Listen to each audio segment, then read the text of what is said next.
How are you? I'm Eric Francis. I want to show you how to get a variety of different skin tones using 5 different colors. 5 different colors and you can get just about any skin tone you could think about. Stick around for a second and let me show you how it's done. It's usually a good idea before you begin to start off with a little warm-up sketch. You really want to get warmed up before you start doing some heavy lifting with your art muscles. You want to get those art muscles nice and loosened up before you begin. Plus, you get an idea of form and structure and where you're actually going to place the thing on the canvas for the best effect.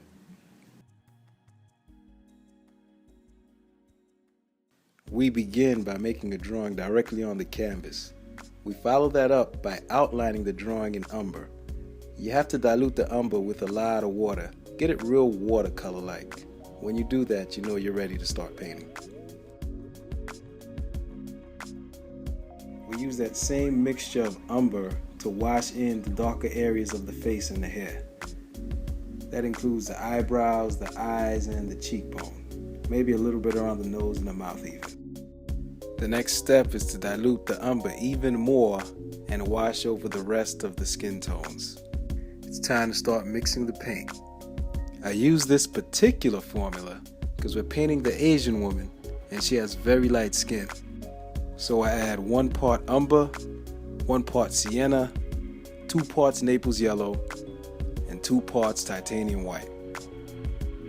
We dilute the paint with water and just a touch of glazing medium.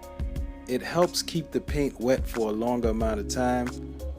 And also it's good because we're going to be using a layering technique. The hair is a mixture of Mars black and primary blue.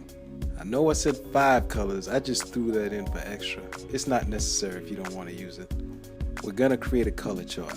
We do this because acrylic paint dries dark and we don't need any surprises. I started off with column C. I noticed the colors were a bit too dark, so I added Naples yellow and more titanium white to lighten the colors up. If you take a look at column B, colors 4, 5, and 6, they still seemed a little bit too dark to me. So I added some more Naples yellow and titanium white to get them a bit lighter.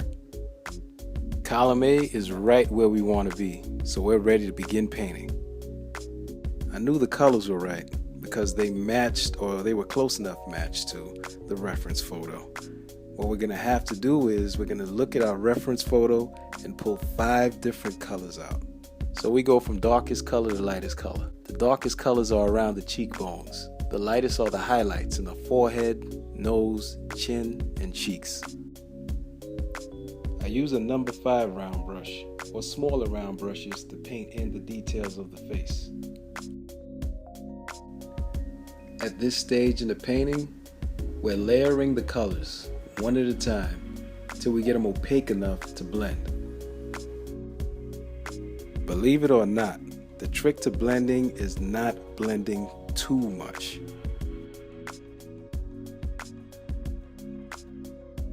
So what I've done here is I've taken a slice out of the painting, I've edited it, try to say that 3 times fast, so I can show you that there are 5 distinct values. Each value corresponds to a color, and each color sits up by itself. Like, you can't go too crazy with the blending. I mean, you do have to blend it, but as you can see here, the colors stick out by themselves. This works because the colors are really light. We're making good progress. Let's move on to the next part.